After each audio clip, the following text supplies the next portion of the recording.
संत महापुरुषों ने वाणी जो रची है, उनका वाणी लिखने का कोई उद्देश्य नहीं था कि भाई हम वाणी लिख के जावा, पीछे आने वाले उस वाणी को पढ़ के सुन के गा के वो करें। नहीं, उनके दो मुख से निकली हुई वाणी वचन वही मंत्र थे। क्यों? सत्य बोलना, सत्य कर्म करना संतों का गहना होता है। उनकी हर बात के अंदर सच्चाई होती है। कहने में भी कितनी बार ऐसी बातें आती हैं कि संत बोले सहज स्वभाव और संत का बोले मिथ्या नहीं जाओ। अगर वो सहज स्वभाव में भी बोलते हैं तो भी वो मिथ्या नहीं होता, झूठा नहीं होता। क्यों नहीं होता? क्योंकि वो झूठ का कारोबार नहीं करते, जबान से झूठ नहीं बोलते। अब झूठ और सच का निर्णय कैसे होगा? झूठ क्या है, सत्य क्या है? झूठ वो चीज है जो आदमी निजी स्वार्थ के लिए किसी दूसरे आदमी को सच्चाई से दूर कर दे, अपने स्वार्थ के लिए वो झूठ होगा। लेकिन परहित के कारण अगर कोई बात कही जाए जिससे किसी इंसान की जान बचे, वो पाप और झूठ नहीं होता, क्योंकि उसमें स्वार्थ नहीं है उसका। जिस इंसान का स्वार्थ है, वो स्वार्थ के बस होके वो कोई काम करता है, वो झूठ है। लेकिन ऐसा झूठ जो किसी का हित करने के लिए है और जिसमें अपना स्वार्थ नहीं है, वो सत्य है। तो संत अपने हित के लिए नहीं, परहित के काम करते हैं, दूसरे के भलाई के लिए। सर्वजन हित का काम संत करते हैं। बल्कि कबीर साहब जैसे संतों ने तो बहुत ऊंची बात कही है कि तरवर सरवर संत जन चौथे बरसे में परमार्थ के कारण ये चारों धारण दे। तरवर पेड़ को कहते हैं, सरवर तालाब को कहते हैं जिसमें पानी का भरा होता है, संत जन संतों को, और बरसात होने को मैं कहते हैं। मैं पानी, बरसात, ये पर्यायवाची है। तो कहते हैं ये चारों चीज ये परमार्थ पर उपकार के कारण, दूसरे के हित के कारण ही काम आते हैं। अपना उनका कोई स्वार्थ नहीं होता। सरवर अपना पानी नहीं पीता, तरवर अपने फल नहीं खाता, संत जनों का कोई अपना हित नहीं होता। बरसात किसी को ये देख के नहीं बरसती कि भाई किसी का भेदभाव, वो दूसरों के लिए ही ये चारों चीज काम करती हैं। तो इसलिए जो आदमी जो भी काम परहित के कारण करता है, उस बात में कभी झूठ नहीं होगी। तो जब ये बात कही कि संत अगर सहज स्वभाव में भी कोई बात बोल दे, सहज स्वभाव में बोल दे, तो भी यूँ सोच लो कि बात सत्य होगी, झूठ नहीं है। क्योंकि उनकी वचन की कमाई की हुई होती है। आप तंत्र विद्या के बारे में सुनते हो, घबरा जाते हो, वो आदमी तांत्रिक है, उसने तंत्र विद्या सीख रखी है, पता नहीं वो क्या कर देगा। तंत्र विद्या होती है, तन की 5 मात्राएं हैं, तन मात्रा। इस तन की सिद्धि आप भी कर सकते हो। और तन की 5 मात्राएं क्या है कि 5 तत्वों से शरीर बना है। पृथ्वी, जल, अग्नि, वायु, आकाश। ये हमारा शरीर का ढांचा पूरा का पूरा 5 तत्व से बना है, और 3 गुणों से, इन 8 के मिलने से पूरी सृष्टि बनी है, और इन 8 के मिलने से इंसान का शरीर बना है। तो उन 5 तत्वों को जो इस शरीर से, उनको इस तंत्र विद्या को साधना हो,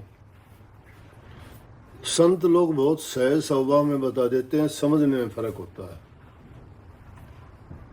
आंखों की दृष्टि की सिद्धि कर लोगे तो जिस पर दृष्टि डाल दे वो उसका काम पूरा हो जाएगा। क्यों संतों की दृष्टि डलवाते हैं? क्यों कहते हैं कि संत का देखो नैन और माथा, सत का नूर झलके जिन साथा? तो आंखों की सिद्धि अगर करते हो, दृष्टि की सिद्धि, दृष्टि की सिद्धि धृतराष्ट्र जन्म से अंधा था, और गंधारी की जब उसके साथ शादी की तो उसने कह दिया मेरा पति जब अंधा है तो मैं इन आंखों से देख के क्या देखूंगी, क्या करूंगी। उसने भी प्रण कर लिया, आंखों पर पट्टी बांध ली कि मैं भी अपनी आंखों से कुछ नहीं देखूं। पूरी जिंदगी उसने पट्टी बांधी रखी, अपनी आंखों से दुनिया को नहीं देखा। इन आंखों के ना देखने के कारण जो सिद्धि, शक्ति, ताकत थी उसके पास थी, आंखों में रही। संत लोग भी कहते हैं कि जब ध्यान अभ्यास करते हैं तो आंखें मीच के क्यों करते हैं, खुली आंखों से क्यों नहीं कर लेते? बंद आंखें करने का मतलब होता है दृष्टि की सिद्धि होती है, उससे मन की एकाग्रता होती है, उससे मन की सारी शक्तियां इकट्ठी हो जाती है एक बिंदु पर। तो गांधारी ने पूरी जिंदगी पट्टी बांधे रखी है अपने आंखों पे। जब महाभारत का युद्ध होने लगा, जब गांधारी ने दुर्योधन से कहा कि दुर्योधन तू दुष्ट आदमी है लेकिन मेरा बेटा है, तू पापी है, नेक काम नहीं करता, लेकिन मुझे मेरी संतान का मोह सताता है। मैं नहीं चाहती कि तू युद्ध में मारा जाए, मैं माँ हूं, तुझे मरता हुआ देखूंगी, मुझे बहुत दुख होगा, लेकिन मेरे पास वो शक्ति है कि मैं तेरे को बज्जर का बना दूंगी कि तेरे ऊपर कोई वार, कोई भी तीर, कोई तलवार, कोई हथियार काम नहीं करेगा, तू अमर हो जाएगा। एक काम करना कि युद्ध में जाने से पहले नंगा होके आना मेरे पास, मैं एक बार पट्टी खोलूंगी, तेरे ऊपर दृष्टि डालूंगी, और मेरी दृष्टि डालने से तेरा शरीर बजर का हो जाएगा, अमर हो जाएगा, कोई भी शस्त्र उसको छेद नहीं सकेगा, मार नहीं सकेगा आपको। जब युद्ध में जाने लगे, कृष्ण जी त्रिकालदर्शी थे, 16 कला के भरपूर थे। उन्होंने अपनी दिव्य दृष्टि से पहले जान लिया कि ये होने वाला है।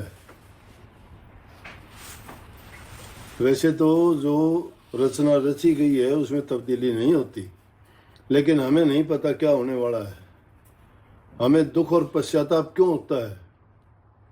हमें नहीं पता कि अगले पल हमारे साथ क्या होने वाला है। अगर हमें ये पता हो कि ये 2 दिन के बाद, 10 दिन के बाद, महीने के बाद, साल के बाद ये होना है, तो हमारा जीवन खत्म है। क्यों हम ये सोच लेंगे कि 1 महीने बाद ये होना है, मैं क्यों करूं, क्या करूं, किस लिए करूं? अगर आपको पता लग जाए 5 साल के बाद मेरे साथ ये होना है, मैं क्यों करूं, ये किस लिए करूं?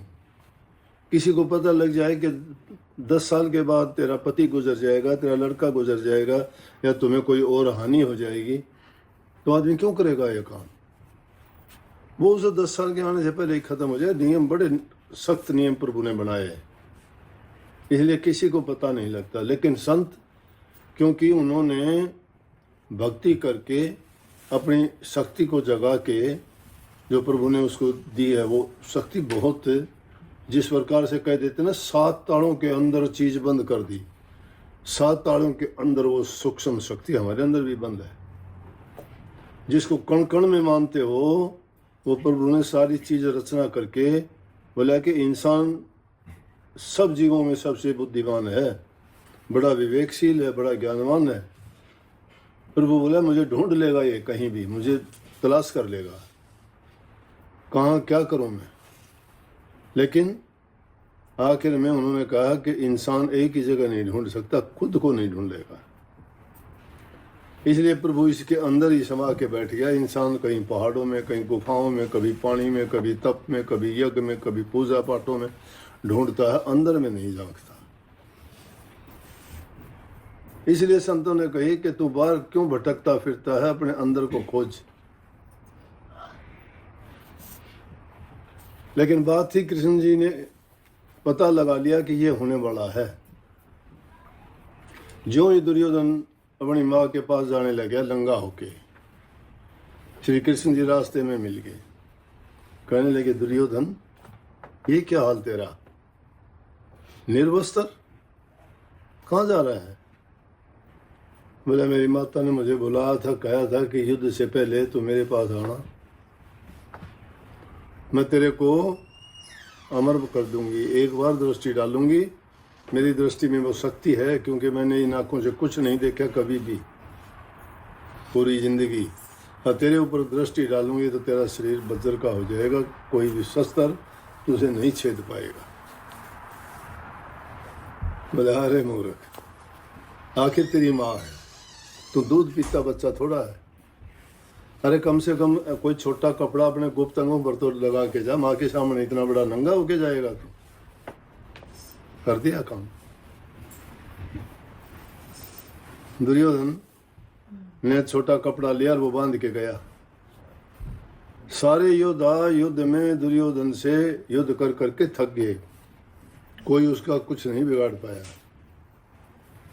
लेकिन कृष्ण जी जानते थे। उन्होंने अर्जुन को कहा, अर्जुन इसी जंगा कमजोर है, बाकी शरीर इसका तुम कुछ बाड़ बांका नहीं कर सकते, कितनी तुम में ताकत हो चाहे। किसी जंगा पर वार करो, वो कच्ची हैं। इसकी माँ की दृष्टि उन पर नहीं पड़ी, क्योंकि उन पर कपड़ा था। ये तंत्र विद्या है, आंखों की सिद्धि है ये। संत लोग दृष्टि की सिद्धि करते, इसलिए उनकी दृष्टि डलवाते हैं कि जी एक दृष्टि डाल दो, आपकी दृष्टि पड़ जाए। समझ गए? ये भेद था, समझ में जब आता है आदमी को पता लगता है। एक दूसरी सिद्धि है वाक सिद्धि, कि जी वचन दे दो। संतों का वचन, जिह्वा से निकला हुआ वचन बड़ा काम करता है। कहते हैं ना, आशीर्वाद दो जी, वचन दे दो, वरदान दो, क्योंकि जबान भी बंद करनी पड़ती है। दूसरा है, पहला हम दृष्टि की सिद्धि के लिए आंखें बंद करने के लिए कहते हैं, दूसरा मुंह बंद करने के लिए कहते हैं, ताकि जी वैसे सिर्फ नाम के उच्चारण के सिवाय, प्रभु के नाम के अलावा कोई चीज़ का भी, वो भी अंदर नहीं बाहर से नहीं, कुछ नहीं बोलते कहते हैं। और दूसरी चीज़, इंसान की सबसे ज़्यादा शक्ति का विनाश करने वाली 3 इंद्रियां हैं, दृष्टि, जबान और कान। सुनना, श्रवण करते हैं कोई भी चीज़, वो हमारे पूरे जीवन पर प्रभाव डालती हैं चीज़ें। तो वाक सिद्धि ये होती है कि जबान से सिद्धि जो कर लेता है, वो जो भी जबान से कहेगा वो बात पूरी होगी। और तीसरी होती है संकल्प सिद्धि। जैसे किसी ने संकल्प कर लिया कि भाई मेरा मकान हो जाए, मुझे अच्छी कोई नौकरी जॉब मिल जाए, या कोई लड़का हो जाए, या मेरा वो काम सिद्ध हो जाए, वो उस आदमी के सोचने मात्र से हो जाएगा जिसने संकल्प की सिद्धि की है। संकल्प की सिद्धि कब होती है? जब दुनियादारी की सारी बातों की ओर से मन को हटा के और सिर्फ अपने इष्ट में मन को लगा देते हो और नाम की सिमरण करते हो। जो गुरु मंत्र दिया गया, उस मंत्र को मन में उसका बार बार उच्चारण करना, सब चीज़ों की ओर से ध्यान को हटा लेने से हमारा सिर्फ अंदर में संकल्प जो हो, जो भी सोच हो हमारी हो, वो उससे बाहर ना हो, उसके गुणों से बाहर नहीं हो। मंत्र में होता क्या? मंत्र में प्रभु का गुणगान होता है, उनके गुणों का ही बखान होता है, या उसमें जो है उनकी याद रहती है। जब उनकी याद रहती है तो दूसरी संसारी चीज़ों की ओर से ध्यान हट जाता है। ये संकल्प सिद्धि है। तो इसलिए संत जो रोजाना का अभ्यास करते हैं, ये भी एक कोर्स है। वो कोर्स कुछ दिन के लिए अगर कोई कर लेना, फिर तो धीरे धीरे दुनियादारी के भी कोई काम करते हो, शुरू में देखो आपको कितनी परेशानियां आती हैं। छोटा सा काम भी, पढ़ना लिखना सीखते हो, कभी अब ये बच्चा है लिखता है आधे टेढ़े अक्षर लिखता है, अभ्यास करते करते ये अच्छा लिखना शुरू कर देगा और फिर कितने कितने अच्छी लिखाई बना लेते हैं।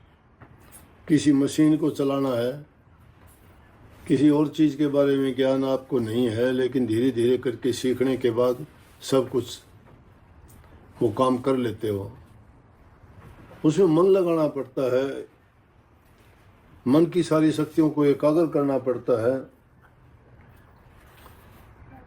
जब तक तवज्जो किसी चीज़ में नहीं दी जाती तब तक उस चीज़ के बारे में हमें पूरा ज्ञान नहीं होता, और जब उसके बारे में पूरा ज्ञान हो जाता है तो कुछ दिन के लिए वो अभ्यास इसी प्रकार से हमें करना चाहिए। तभी संतों ने कही है कि अरे अभ्यास करने से तो बड़े बड़े काम होते हैं। करत करत अभ्यास के जड़मती या बूंदमती होत सुजान, रसरी आवत जात तो शिल पर गिरत निशान। एक रस्सी इतनी नरम होते हुए, पत्थर इतना शिला इतनी सख्त होते हुए, बार बार उसके घिसने के कारण उस पर पुराने ज़माने में कुओं से पानी भरते थे, हम देखा करते। आजकल तो नल लग गए, रस्सा वो शिला पे घिसता था तो 2-2 इंच गहरी उन पर वो कर देता था, खाई सी घिस के। तो उसको देख के कई कह रहे अभ्यास करने से, नित्य प्रति के काम होने से एक रस्सी भी शिला को काट देती है, तो हम भी उसी प्रकार से उस नाम का अभ्यास करें तो क्या हमारे अंदर वो शक्ति नहीं आएगी कि हम अपने कर्म काट सकें। इसलिए अभ्यास करना जरूरी बताया। तो वो अभ्यास धीरे धीरे जब करोगे और लगातार करते जाओगे, वो आपके जीवन का अंग बन जाएगा। जैसे भूख के टाइम आप खाने के, भूख लगती है खाना मांगती है, प्यास लगती है पानी मांगता है, इसी प्रकार से। लेकिन भूख प्यास ये चीज़ तो शरीर की है, खाना पीना शरीर को जिंदा रखने के लिए है, लेकिन हमारे अंदर जो रूह बैठी हुई है उसकी ये खुराक नहीं है। और उसको जब तक वो रूहानी खुराक नहीं मिलती तब तक वो कमज़ोर है, मन इससे ताकतवर है, मन के कहे में चलते हैं। लेकिन रूहानी ताकत उसको कब मिलती है? नाम से मिलती है, अभ्यास से मिलती है, ध्यान करने से मिलती है। जब हम नाम का चिंतन सुमन करते हैं, अभ्यास करते हैं, तो जो जो ताकत है उस रूह को मिलती चली जाएगी। तो उसको भी आदत पड़ जाएगी, जैसे खाने की पीने की हमें ज़रूरत पड़ती है, उसी प्रकार से रूह भी अपने टाइम पर आपको कहेगी कि मुझे चाहिए। तो आप मजबूर हो जाओगे वो अभ्यास करना, उसको याद करना, ध्यान में बैठना। तो नाम ज़रूरत है किस चीज़ की? रूह की। और काम ज़रूरत है दुनिया का किसके लिए? शरीर के लिए। लेकिन शरीर में रूह बसती है। इस शरीर से भी अगर हम अच्छे और पवित्र काम नहीं करते हैं तो गंदगी में तो वो भी नहीं रह सकती, दब जाएगी वो। उसको शक्ति देने के लिए हमें अभ्यास करना चाहिए। तो इसलिए जो संतों ने बात कही गई है, बताई है, वो प्रमाणिक नहीं, अनुमान है। क्योंकि प्रमाण कहा नहीं जा सकता, अनुभव करने वाला तो अनुभव करके बता नहीं सकता उस चीज़ को, वो अनुभव है। जैसे हवा है, अब हवा, कमरे में हवा भरी हुई है, हम अकेले नहीं बैठे यहाँ, ये खाली नहीं है, हमारे से ऊपर खाली जगह है, वो सारी भरी है, हवा है इसमें, यहाँ भी हवा है। हमारा मन भी खाली नहीं रहता, कभी नहीं रहता है। तो हमें ध्यान अभ्यास करना उतना ही ज़रूरी है जितना कि हमारा जीना ज़रूरी है। सोने के टाइम सोते हो, खाने के टाइम खाते हो, नहाते हो, धोते हो, और चीज़ें सारी करते हो, नाम को भुला देते हो। क्यों भुला देते हो? वो चीज़ अगर बाहर होती तो वो भी हाथ खड़ा करके कह देती, वो ना दिखाई देती है। तो अंदर की जो चीज़ है उसका अनुभव किया जा सकता है। हम अनुभव कर सकते हैं कि हवा चलती है, हिलती है। देख तो नहीं सकते ना कहाँ हवा, नहीं पता। सांस लेते हैं, हवा निकलती है, लेकिन हमें नहीं पता। ये क्रिया है, अपने आप से हो रही है, सांस आ रहा है, जा रहा है। लेकिन इसी सांस को रोक के तुम एकाग्रचित होकर देखोगे, तुम्हें पता लगेगा तुम्हारा सांस आता जाता है। शुरू में वो तेजी से भी चलता है, उस कुछ दिन के बाद में वो धीरे हो जाएगा, और उससे भी कुछ दिन के बाद में तो ऐसा हो जाएगा आपको पता लगेगा कि जैसे मैं तो मृत हो गया, सांस चलता ही नहीं है। तो ये अनुभव करी हुई चीजें कैसे बता देगा कोई? जब वो बातें बताई जाती हैं, संतों ने कह दिया उस देश में ना प्रकाश है, ना दीपक है, ना बाती है, ना वहाँ जमीन है, लेकिन महल है, वहाँ फूल खिले हुए हैं, बाग बगीचे हैं। कहाँ है? जमीन भी नहीं बताते, घर मकान भी नहीं बताते, प्रकाश भी नहीं बताते। स्वयं प्रकाशित है वो। किस चीज पे टिके हुए हैं कोई ठिकाना नहीं है। अटपटी बात लगती है, लेकिन कबीर साहब ने कही बात बड़ी है अटपटी। ये दुनियादारी की जो बारी आंखों से चीजों को देखते हो, कैसे मान लेंगे कि अंदर की वो सूक्ष्म चीजें जो संतों ने बताई? विश्वास नहीं होता। इसलिए संतों ने कही कि जब तक मानो न गुरु के बहना, तब तक देखो न अपने नैना। जब तक देखो ना अपने नैना, तब तक मानो न गुरु के बहना। कि जब तक अपनी आंखों से नहीं देख लेता गुरु का वचन कैसे मानूं? और गुरु का वचन नहीं मानोगे तो अपनी आंखों से कैसे देखोगे? तो गुरु के वचन को मान के अंदर में जब देखने का प्रयास करोगे तो आप जरूर उस चीज को पाओगे। तो वो चीज अनुभव करने की है, वो अनुभव की जाएगी। वो तभी दिखाई देगी सूक्ष्म रूप से। अब पानी तरल पदार्थ है, तरल पदार्थ मिल जाएगा, उसमें मिट्टी डालोगे कैसे घुल जाएगी? नहीं घुलेगी, ठोस है। पत्थर डालोगे कैसे घुल जाएगा? पीस प्यास के डाल दोगे तो भी वो अलग तो रहेगा उसका अस्तित्व।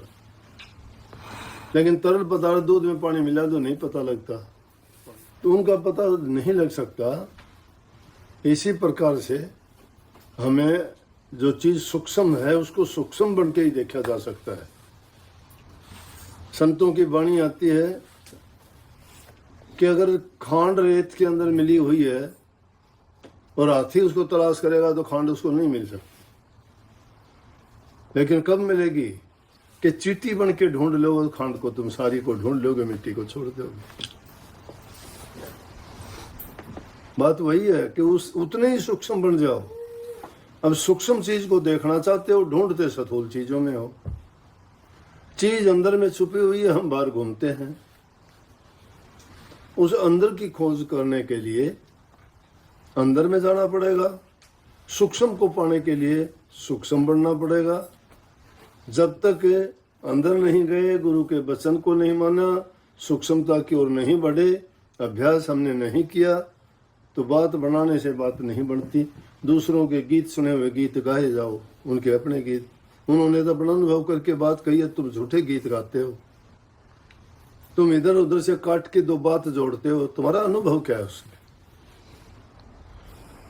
तुम्हारा अनुभव क्या है? बीती है। जिसके साथ बीतती है वो कह सकता है, तो उसके लिए प्रमाणिक है। अब दर्द सूक्ष्म है। किसी को दर्द की पीड़ा होती है, कहता मुझे दर्द है। दूसरा आदमी इतवार नहीं करे, कहाँ है दर्द? बता। कैसे बताओगे दर्द? दर्द कोई फोड़ा फुंसी नहीं है, दर्द कोई स्वेलिंग सोजिश नहीं है पता लग जाए, दर्द कोई लाल पीला काला नहीं है कि दिखाई दे जाए। दर्द तो एक तरंग की माफिक है जो शरीर में है, किसी भी अंग में आ जाता है। जिसको पीड़ा होती है उसको पता है दर्द है। परमात्मा भी इसी प्रकार से हमारे अंदर रम्या हुआ है, रोम रोम में है। एक बार महात्मा के साथ जिद कर ली एक आदमी ने, क्या आप कहते हो ये है वो है परमात्मा? कहाँ है परमात्मा? बोला भाई हर जगह है। बोला हर जगह कहाँ? बोला तेरे शरीर में भी है। बोला मेरे शरीर में नहीं है, मुझे क्या पता, मुझे तो दिखाओ आंखों से तब मानूंगा। बोला अरे उसको जब दिखा नहीं सकते, दिखाना क्या होता? दिखने वाली चीज नहीं है, वो है, रम्या हुआ है, हर जगह है। बोले मैं नहीं मानता, बताओ मुझे, मनाओ मुझे। मुझे जब तक नहीं मनाते मैं नहीं मानता इस चीज को। महात्मा के पास चिमटा पड़ा था, गुस्से में आके उसका एक मारा, दो मारे। वो चिल्लाने लग गया, बोला कि मुझे मारा आपने, ये किया वो होगा। बोले क्या हो गया? बोले मुझे दर्द होता है। बोले कहाँ होता है? बोले हमारे यहाँ होता है। बोले कि ना, दिखा कहाँ है दर्द? दिखा कहाँ दर्द? राजा के पास चले गए। बोला भाई क्यों मारा इसको? बोले जी इस तरह जिद करता था, ये करने लगे कि मैं नहीं मानता, मुझे मना। बोले मनाने का और क्या तरीका था, मूर्ख आदमी को कैसे समझाऊं मैं। सारे प्रयास किए मैंने कुछ कुछ कह के इसको समझाने के, लेकिन ये फिर भी जिद करता रहा। तो मैंने तो इसको ये अनुभव कराने के लिए ऐसा किया। बोले बता भाई क्या होता है तेरे को। बोले जी दर्द होता है। बोले दर्द दिखा कहाँ है। बोले है अंदर में, दर्द कैसे दिखाऊं मैं। तो मैंने बोला राम तो कैसे दिखाऊं तुझे मैं। जिस प्रकार से तुम उस दर्द को नहीं दिखा सकते, इसी प्रकार से बाहर परमात्मा को नहीं पा सकते। उसको पाना चाहते हो, देखना चाहते हो, उनके अंदर मिलना चाहते हो, उनका दीदार करना चाहते हो, तो उनकी कृपा तो हमेशा बरसती है, हमेशा बरसती है। हम चूक जाते हैं। साक्षात भी हमें दिखाई देते हैं, कभी ये ना सोचो। साक्षात दिखाई देते हैं, अनेक बार दिखाई देते हैं। जब तुम्हारे साथ कोई ऐसी दुर्घटना होती है, किसी न किसी रूप में आके तुम्हारी आके जो मदद कर जाता है, तुम उसको जानते तक नहीं हो वो कौन होता है। वो किसी इंसान के रूप में आ जाता है, किसी बच्चे के रूप में आ जाता है, कभी किसी अनजान मुसाफिर बन के आ जाता है, कभी कुछ किसी हिसाब से आके तुम्हारी मदद करता है। तुम्हें पता तक नहीं लगता कि ये कैसे हमारी मदद कर दी, और वो करके चला गया। आप इतनी कहते हुए कि नेक इंसान आया था, उसने हमारी मदद की। अगर तुम्हारी आंखें उसको देखने वाली, पहचानने वाली होती, तो तुम जान जाते कि बिना स्वार्थ के कोई आके हमारी मदद करके गया कौन हो सकता है। इसीलिए दर्द और पीड़ा में, तकलीफ में जब उसको याद करते हो आता है वो। लेकिन हमारी वो दृष्टि नहीं है, हमारी दृष्टि में वो शक्ति नहीं है उसको पहचान पाए। फिर बाद में पछताते हैं कि ओह ऐसा हुआ। अरे तुलसीदास जी ने रामायण लिखी ना, उनको भी श्री राम के दर्शन हनुमान जी ने करवाए,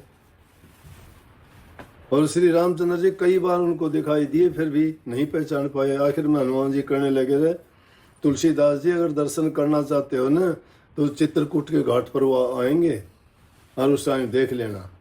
तुलसीदास जी भी सारे प्रयास कर लिए, जिन्हें रामायण लिखी पूरी। रामायण लिखते वक्त उनकी आंखों के सामने पूरे नज़ारे होते थे। वो जंगल, वो जिनमें माता सीता, लक्ष्मण, श्री रामचंद्र जी घूमे, उनके हालात सब दृश्य देखते हैं। वो पेड़ पौधे, वहाँ के वो राक्षस, उनके कर्म, वहाँ के वो सोने का हिरण और रावण का आना, माता सीता को ले जाना। जब रामायण लिखते थे सब नज़ारे उनकी आंखों के सामने आए। इसीलिए तो रामायण पूरी लिख दी उन्होंने। किसने बताई उनको? सारे दृश्य उनकी आंखों के सामने थे, एकाग्रचित। और वही लिखते लिखते कहने लगे श्री राम के दर्शन नहीं हुए मुझे। हनुमान जी बोले हो जाएंगे। हनुमान जी भी बड़ी तबीयत से मिले। कहते हैं कि एक जंगल में कोई मूर्ति थी, उसकी तुलसीदास जी उस पर पानी डाल दिया करते, उसमें राक्षस पैदा हुआ। बोला कि भाई प्रकट हुआ, बोला क्या आपने मेरी बड़ी कदर की बताओ। बोले आप क्या कर सकते हो। बोले आप जो कहोगे। बोले राम के दर्शन करवा दे। बोले मैं तो नहीं करवा सकता, हनुमान जी करवा सकते हैं, ये ताकत और किसी में नहीं है। बोले हनुमान जी के भी नहीं होते, वो कहाँ मिलेंगे। बोले आप जो कथा करते हो ना श्री राम की, जो आदमी सबसे पहले आके कथा में बैठता है और सबसे आखिर में उठ के जाता है, वो हनुमान जी कल पहचान कर लेना। तो तुलसीदास जी कथा करने के लिए गए तो देख लिया कि सबसे पहले एक आदमी आके बैठ गया। ऐसे ही भोला ढोला सा, बूढ़ा बाढ़ा सा आम आदमी। देख लिया। पूरी कथा जब होली चलने लगा तो सब उठ के चले। वो सबसे लास्ट में उठ के जब चला, तुलसीदास जी ने पैर पकड़ लिए। बोला कि हनुमान जी। बोला कह रहे क्या करता है तो मेरे पैरों में दर्द करे बूढ़ा आदमी। बोला ना ना, मेरे से आप छिप नहीं सकते, आप हनुमान जी हो। प्रकट होके बोले क्या बात है बोल। बोला श्री राम के दर्शन करवा दो। बोले मेरी भी सामर्थ्य नहीं है मैं उनके दर्शन करवा दूँ। हाँ मैं तरीका बता दूंगा। बोला क्या। मेरा चित्रकूट के घाट पर आपको मिलेंगे, वो पहचान लेना। बोले बिना देखे पहचान कैसे होगी। चलो तुलसीदास जी गए वहाँ चित्रकूट के घाट पे, देखते रहे, इंतजार करते रहे। कम देखा तो दो राजकुमार और घोड़ों पे सवार होके बड़े जा रहे हैं। देखे। बोले कि वो तो कह रहे थे 24 घंटे यहाँ जरूर आते, आए तो कौन। फिर वे हनुमान जी के पास गए, हनुमान जी आए तो नहीं, आप कहो तो 24 घंटे में। मेरे 2 लड़के घोड़ों पे आए थे। बोले हाँ। बोले आप नहीं पहचान पाओ तो मैं क्या करूँ। इसलिए वो हमारे सामने आते तो भी नहीं पहचान पाते। फिर मौका आया, फिर ऐसे ही देखा तो कोई कुछ कहता है, कोई कुछ कथा है ये, तो कहते हैं कि उस दिन भी नहीं देख पाए। फिर वहाँ बैठ के कि चलो, एक बुढ़िया माता थी, वो चंदन घिस रही थी। बोले ले माता जी मैं आपकी मदद करूँ। तुलसीदास जी वहाँ चित्रकूट के घाट पर चंदन घिसने लगे तिलक करने के लिए। तो श्री रामचंद्र जी भी जब आए, अब श्री राम का ही सुमरण करता है रात दिन। अब जिसको याद करे वो आता तो है ही उसके पास। उसने, श्री राम ने भी सोचा बहुत हो चुका। उसकी तरफ जब आने लगे, छोटे बालक का रूप धार के पंडित का, और आगे तुलसीदास चंदन घिस रहे थे। वो बूढ़ी माँ थी, वो कुटिया के अंदर थी, और जब कहने लगे कि भाई मुझे भी तिलक कर दो, तो चंदन से जो भी आता था करवाता, तिलक करते थे। तो बस श्री राम को तिलक किया।